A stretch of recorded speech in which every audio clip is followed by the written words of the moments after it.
If you're looking at new rototillers and can't decide between a front tine or a rear tine, I'd like you to take a second and watch this video as we go over the new Toro dual direction rototiller.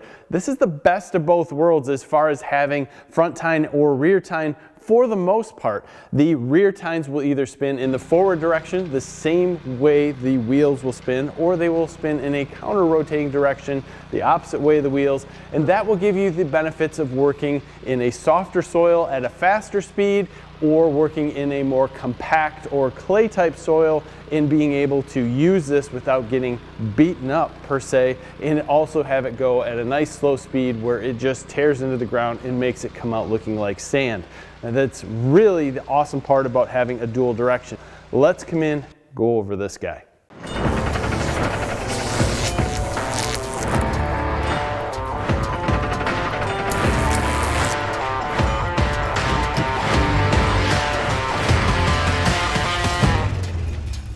Here's where all the magic happens on this Toro. You can see we currently have it neutral, so this can roll forward. This allows us easily to push it around the shop, come in from the garden, whatever we'd like to do. If we just pull this back one, we get into the counter rotation. That's where these wheels are going forward. The rear tines are going in the reverse direction.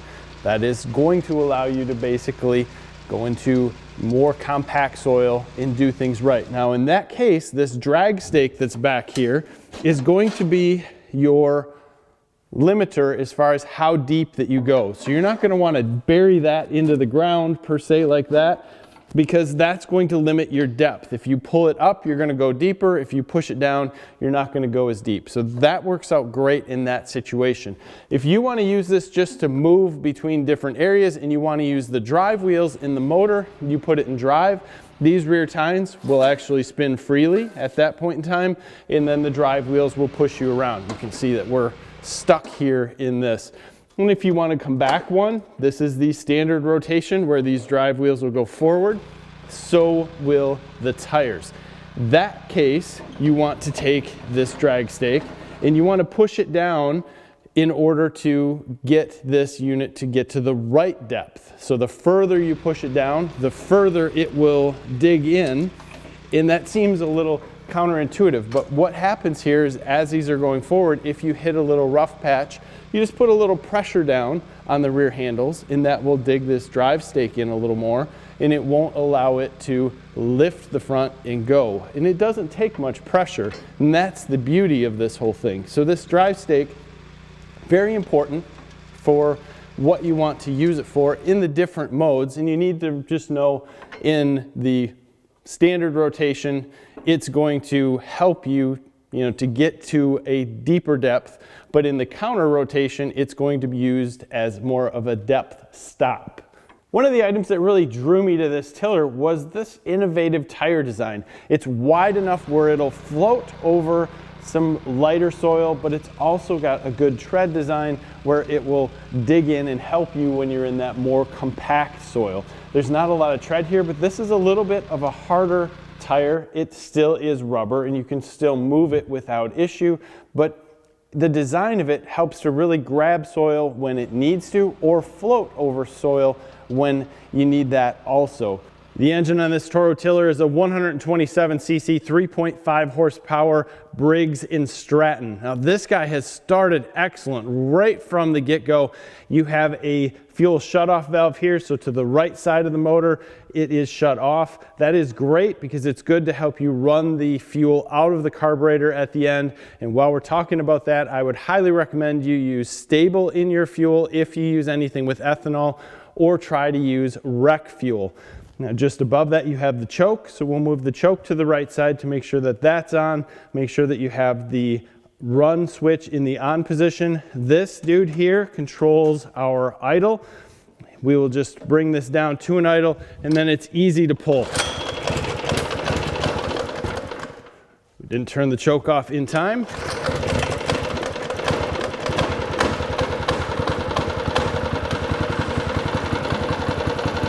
And we're idling.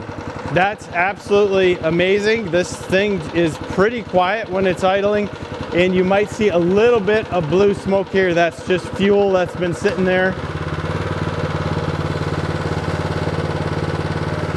Listen to that. Very, very smooth. That's full throttle.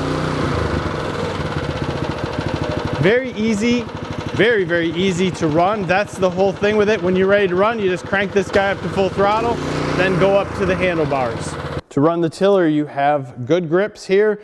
Simply pull this down and it engages both the tines and the tires at the same time. And that is going to be a difference if you're in standard mode or counter rotation mode or just the drive mode.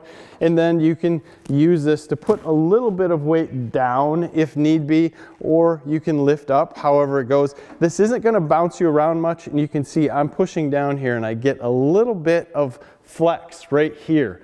That's perfect because when it's in the ground, that takes up a little bit of the bounciness and makes this very comfortable to use. Now, if you'd like to go in reverse, this is going to be for the tires. You're going to lift the back up because you don't want to push anything into the tines at this point, and you pick up right here.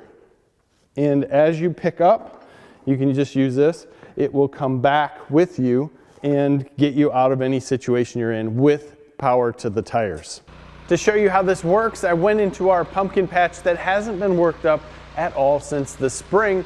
It's a little more compacted clay. With that said, it is not the clay that we would see in the springtime after it sat all winter, but at the same point you can get a good idea as to how this tiller will work, and we're using it for the most part here in its counter rotation. We want that tiller to dig in the back and allow it to just make this into a very nicely ground up soil that's gonna make it through the winter well and allow us to grind it up again in the spring and make a good seed bed. Now this works great in this situation, and somebody's gonna go out and say, that's not heavy soil. No, that is heavy soil, and that is how this works. I'm sure that you'll find heavier clay somewhere else, and you can leave that in the comments and tell me all about how heavy your soil is and how things are hard to work. This actually works really well in really heavy soil and even sod, which sod is really hard for a lot of tillers to work in, but that counter rotation works very, very well. Now, if we put this in the forward mode, it doesn't work as well in the heavier soils, but we can run it through what we've already worked up and allow us to get through that faster and kind of just smooth things back out. Because in the counter rotation, it does leave a little bit of a divot down the center and pushes some of the soil out to the side, and you might want to have that nice and smooth. So in the forward mode, you can go over that very quickly and make a very nice level seed bed. Now with that said, if you have a sandy soil, you may not use the counter rotation as often, but I'm sure there are times that you may want to, especially if you're running over different vegetables that are needing to be tilled up really well. And in that case, that works great. But if you're just going forward, sandy soil really allows that forward speed to work well. It allows you to adjust your depth a little bit and just get this thing in and work that up. And the outcome is absolutely amazing. That's what I like about rear tine tillers. They seem to do a better job of really pulverizing the soil and giving you a good seed bed.